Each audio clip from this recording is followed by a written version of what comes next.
Hello दोस्तों, world 2024 में आप सभी लोगों का स्वागत है हमारे यूट्यूब चैनल में। हमारे यूट्यूब चैनल को लाइक एंड सब्सक्राइब जरूर करें। वीडियो को शुरू से अंत तक जरूर देखें। कहानी को स्टार्ट करते हैं। आज की कहानी नीले सियार की कहानी। चंद्रव नामक एक भूखा सियार भोजन की तलाश में भटकता हुआ जंगल के निकट स्थित गाँव में चला गया।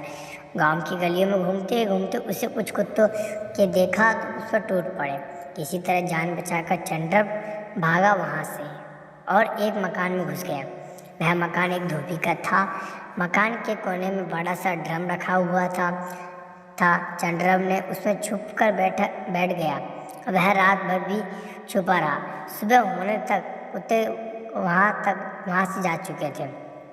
चंद्रव ड्रम से निकलकर जंगल की ओर गया। उसे बड़े जोरों की प्यास लगी थी और पानी पीने नदी किनारे गया तो पानी में अपनी परछाई देखकर चौंक गया। उसका रंग नीला हो चुका था। रात में वह जिस ड्रम में छुपकर बैठा था उसमें धोबी ने नीला घोला हुआ था और उस नीले रंग का चंद्रव पर शरीर पर चढ़ गया था। पानी पीकर जब वह जंगल में पहुंचा तो उसे दूसरे जानवर देखकर डर गया। नीले रंग का विचित्र जानवर उन्होंने कभी नहीं देखा था। वह डरे मारे भागने लगे। चंद्रव ने जानवरों की भयभीत देखा तो बड़ा खुश हुआ। उसके दिमाग में जानवरों की मूर्ख बनाकर जंगल में को राजा बनने का विचार खोदा। उसने भागते हुए जानवरों को रोका और उन्होंने अपने पास में बुलाकर बोला, मित्रों, मुझे मत डरो, मैं ब्रह्मा जी का दूत हूँ। उन्होंने मुझे तुम लोगों की रक्षा के लिए भेजा। इस जंगल में कोई राजा नहीं है, अब मैं तुम्हारा राजा हूँ। तुम लोगों की सुरक्षा की जिम्मेदारी अब मेरी है और तुम मेरे राजा, मैं आनंद तुम्हारा राजा हूँ। तुम लोगों की सुरक्षा की जिम्मेदारी अब मेरी है। तुम मेरे राजा, मैं आनंद से रहो। और चंद्रव में मजे हुए दिन भर छोटे जानवरों को अपनी सेवा करवाता था। हाथी की सवारी कर जंगल घूमता।